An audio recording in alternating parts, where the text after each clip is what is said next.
Helo, shwmai, Adam o dwi a chroeso i'r ardd. Yn ein fideo ni heddi, ni'n mynd i ganolbwyntio ar sut allwn ni ddenu natur i'n gerddi ni.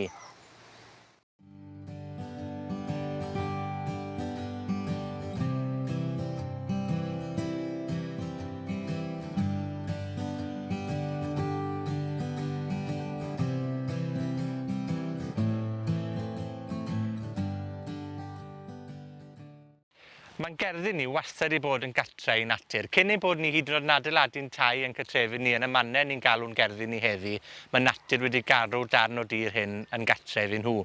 A dwi'n credu'n gryf o dynnu natur mewn i'r ardd, i ni'n helpu natur i barhau i fyw fel dyle fe fod yn ei gynefin naturiol, ond hefyd mae natur yn helpu ni yn yr ardd, achos mae fe'n helpu ni reoli pryfed, mae hefyd yn helpu ni jyst i fwynhau'r ardd, i weld y natur hynny yn ei gynefin naturiol, gyda ni hefyd yn ein cynefin bach ni gytre. Mae yna gymaint o bethau allwn ni wneud yn yr ardd i tynnu natur i mewn i'r ardd, a dyma rai o'r pethau dwi wedi gwneud dros y misoedd diwetha'n barod, a dwi wrth wneud hynny yn gweld llawer mwy o adar a chreaduriaid bach wedi ymuno â fi yn yr ardd. Mae gan y ran fwyaf ohono ni lawntydd neu ardal o'r ardd sydd gyda phorfan, a'r un o'r pethau dwi wedi gwneud ym mis Mai eleni yw i beidio torri'r lawnt hynny mwyn gadael i'r gwair a'r blodau gwyllt i dyfu, a beth dwi wedi sylweddoli yn ddigon sydyn yw bod yna lwyth o adar bach yn enwedig yn dod i bwyta'r hadau, a phryfed peillio hefyd yn dod i hôl neithder oddi ar y planhigion eu hunan. Felly os allwch chi, gadewch i ran bach o'r ardd dyfu'n wyllt, a pheidiwch a thorri'r porfa mor aml, jyst i greu cynefin bach ychwanegol i'n pryfed peillio ni'n enwedig o amgylch yr ardd.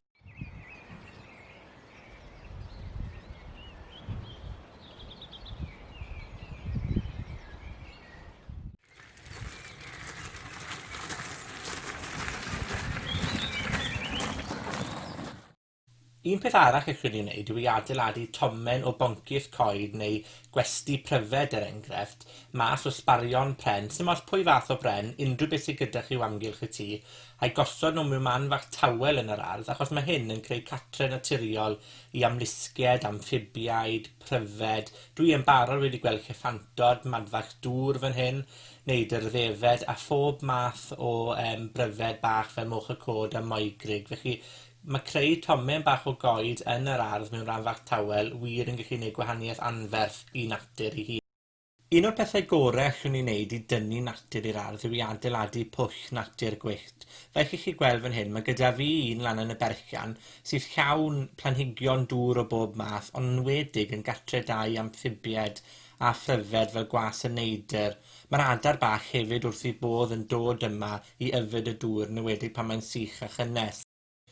Does wir ddim angen pwll mawr ynoch chi chwaith, gallai ddefnyddio hen badau olchi llestri er enghraifft, creu'r un canlyniadau i natur, ond byddai'n trafod mwy ar sut i adeiladu pwll natur gwyllt mewn fideo yn y dyfodol agos.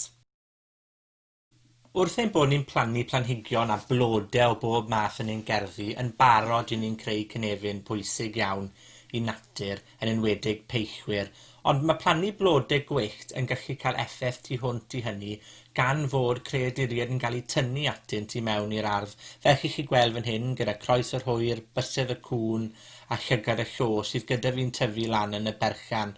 Felly, cofiwch i sicrhau bod gyda chi amrywiaeth eang o blanhigion, ac os allwch chi, gynhwyswch planhigion cyntefig naturiol yn yr ardd hefyd.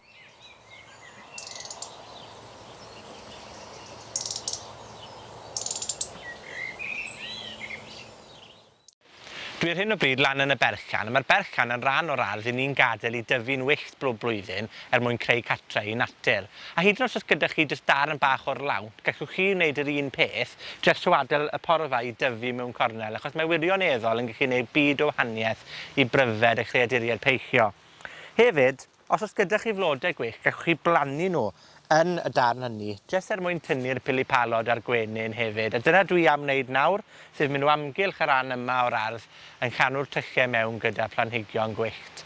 Gobeithio gewch chi gyfle dros yr wythnosau nesaf i drial rai o'r pethau dwi'n gwneud yn yr ardd i dynnu natur i mewn. A chofiwch, mae garddio gyda natur yr un mor bwysig y garddio gyda planhigion hefyd. Felly, tan y tro nesaf, hwyl am y tro.